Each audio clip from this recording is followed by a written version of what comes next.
Bienvenue sur Africa 24 pour cette nouvelle édition du 12-15. Voici les titres de l'actualité. L'ancien président ivoirien Laurent Gbagbo obtiendra-t-il une liberté provisoire? La question est au cœur des débats en Côte d'Ivoire. Après 11 refus, les juges de la CPI ont été sommés de réexaminer sa demande de libération conditionnelle. Succès de l'emprunt obligataire au Burkina Faso. L'État qui espérait recueillir 75 milliards de francs CFA dans le cadre du financement des projets porteurs de croissance a obtenu 120 milliards de francs CFA. Et puis en Égypte, record du monde Guinness de cyclisme. Le sportif Elmi Al-Saïd vient de réaliser un exploit accompagné des 4 autres membres de son équipe. Mais tout d'abord, dans l'actualité, au Cameroun, les autorités annoncent 2 jours de deuil national. Les drapeaux seront donc mis en berne dans tout le pays le samedi 29 et le dimanche 30 juillet. 2 jours qui seront dédiés aux victimes du navire logistique de l'armée camerounaise qui a chaviré le 16 juillet dernier. Bien que les causes exactes du drame n'ont pas été établies, les premiers éléments de l'enquête évoquent une mauvaise météo. La 12e tentative sera-t-elle la bonne pour Laurent Gbagbo? La Cour d'appel a sommé les juges de la CPI de réexaminer la demande de libération provisoire de l'ancien chef d'État ivoirien détenu à La Haye depuis 2011. Une attente qui alimente tous les débats en Côte d'Ivoire. Des détails dans le sujet de Graziella Tchakounté. Laurent Gbagbo bénéficiera-t-il d'une liberté provisoire en attendant la fin de son procès? La question tient en haleine la Côte d'Ivoire. Et pour cause, le dossier a connu un rebondissement de taille le 19 juillet 2017, lorsque la Chambre d'appel de la Cour pénale internationale a ordonné au juge du tribunal de première instance de réexaminer la demande de libération provisoire de l'ex-président ivoirien. Une petite victoire pour les avocats de la défense. La Chambre d'appel estime que la Chambre de première instance a commis une erreur en n'examinant pas le fait de savoir s'il y avait eu un changement de circonstances qui pouvait avoir une influence sur les risques énumérés à l'article 58.1b.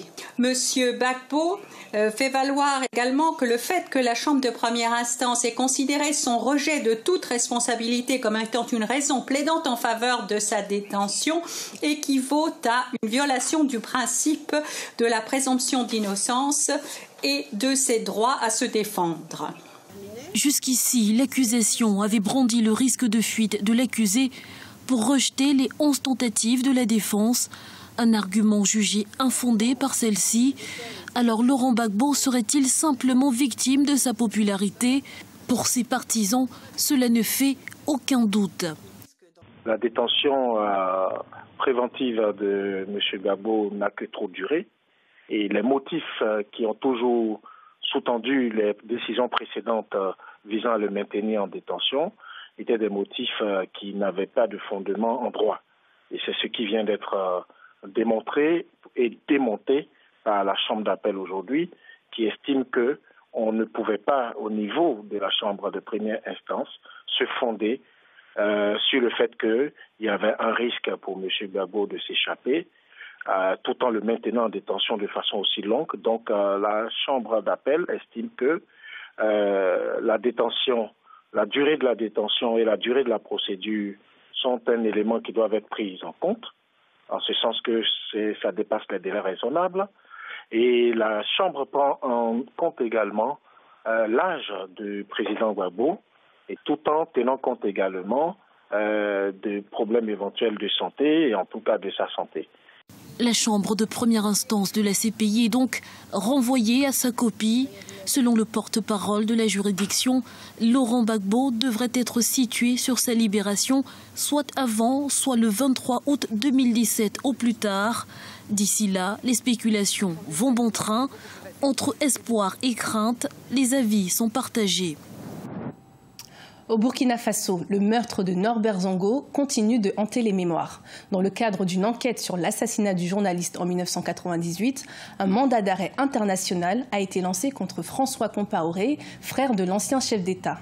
En décembre 1998, Norbert Zongo, fondateur de l'hebdomadaire L'Indépendant, qui était très critique à l'égard du pouvoir, a été retrouvé mort en compagnie de 3 autres personnes.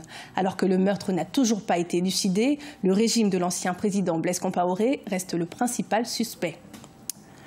Toujours au Burkina Faso, l'emprunt obligataire lancé par l'État est un véritable succès. Mis en place dans le cadre du financement des projets porteurs de croissance inscrits dans le plan national de développement économique et social, le projet, qui visait à rassembler 75 milliards de francs CFA, a atteint un taux de souscription de 160%, soit un montant mobilisé de 120 milliards de francs CFA. Plus d'informations dans ce sujet de Deogracias Podo. Le Burkina Faso a clôturé vendredi 21 juillet 2017 son opération d'emprunt obligataire visant à mobiliser des ressources destinées au financement des projets porteurs de croissance inscrits dans le PNDES, Plan national de développement économique et social. À la fin de la période de souscription qui aura duré environ 2 semaines, le taux de sursouscription ressort à 160%, soit un montant mobilisé de 120 milliards de francs CFA, bien au-delà des 75 milliards de francs CFA prévus.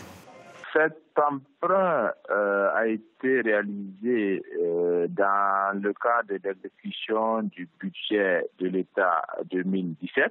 Il va servir à financer les investissements qui sont portés vers les infrastructures, vers l'enseignement, tout ce qui contribue à mettre en œuvre la tranche 2017 du plan national de développement économique et social. Le prêt aujourd'hui obtenu, l'État burkinabé s'engage à rembourser avec des intérêts de 6,5% sur l'année, avec une exonération de charges fiscales pour les souscripteurs résidant dans le pays. Les intérêts seront versés chaque 6 mois jusqu'en 2027. L'opération de souscription a été conduite par la société de gestion d'intermédiation boursière Coris Bourse, avec un ensemble d'acteurs, notamment les banques et l'administration publique au sein de la zone économique UEMOA. La signature du Burkina Faso est bien appréciée par les investisseurs. Cette opération encore sur le marché nous conforte, confirme également qu'au niveau de notre pays, nous avons des SGI qui sont capables de mobiliser des ressources suffisantes pour le développement, mais également, en tout cas, c'est de nous réjouir que l'ensemble des investisseurs qui ont souscrit à cette opération-là est encore une fois réaffirmer leur confiance à la signature Burkina Faso. Prévu pour s'étendre sur 4 ans, le plan national de développement économique et social du Burkina Faso se fixe pour objectif de transformer structurellement l'économie afin de lutter plus durablement contre la pauvreté qui touche encore 40% de la population. L'opération d'emprunt obligataire, 4e du genre après celle de 2003, 2011 et 2013, est présentée comme une opportunité de placement pour les épargnants et une bouée de sauvetage pour les autorités. Au Tchad, 510 enseignants ont été radiés ce mardi 25 juillet des effectifs de la fonction publique. Ces enseignants révoqués sont accusés d'abandon de poste, selon un décret signé par le Premier ministre Albert Pahimi Padaké. En plus d'être démis de leurs fonctions, ces anciens fonctionnaires perdent également tous les droits liés à leurs anciennes responsabilités. Le gouvernement tchadien, engagé dans une politique d'austérité, poursuit son opération dite de nettoyage de l'administration publique. Du sport à présent avec le cycliste égyptien Elmi Assaïd qui vient de battre le record du monde Guinness. Il a remporté le prix pour le cycle le plus rapide en Europe ce 27 juillet. Les fonds récoltés par son équipe à la suite de cette course sont destinés aux enfants atteints d'autisme. Des détails dans le sujet de Nato Funtouchashvili. Record du monde pour un cycliste égyptien, Elmi El Saed et son équipe composée de 4 autres cyclistes ont remporté un record du monde Guinness pour le cycle le plus rapide en Europe le jeudi 27 juillet 2017. En un temps record, le cycliste égyptien et son équipe ont parcouru plus de 6000 km en Europe au mois de mai 2017. Nous avons pris les vélos et les avons montés tous les jours pendant 29 jours jusqu'à que nous atteignions le point le plus occidental d'Europe qui est Cabo da Roca au Portugal. Durant 29 jours, Elmi El Saed et son équipe ont parcouru en moyenne 220 km par jour et ce, malgré les conditions éprouvantes du voyage. Des températures chaudes, une faible visibilité et des vents forts sont autant d'obstacles que cette équipe a traversé tout au long de cette aventure. Le mental de ces cyclistes a tenu grâce à l'initiative de départ qu'ils se sont fixés. Notre objectif consistant à relever le record était de sensibiliser les enfants atteints d'autisme et nous l'avons fait. Il a été fait au cours du mois sacré du Ramadan et cela a été fait à bon escient parce que les gens cherchent à investir dans ce genre de choses.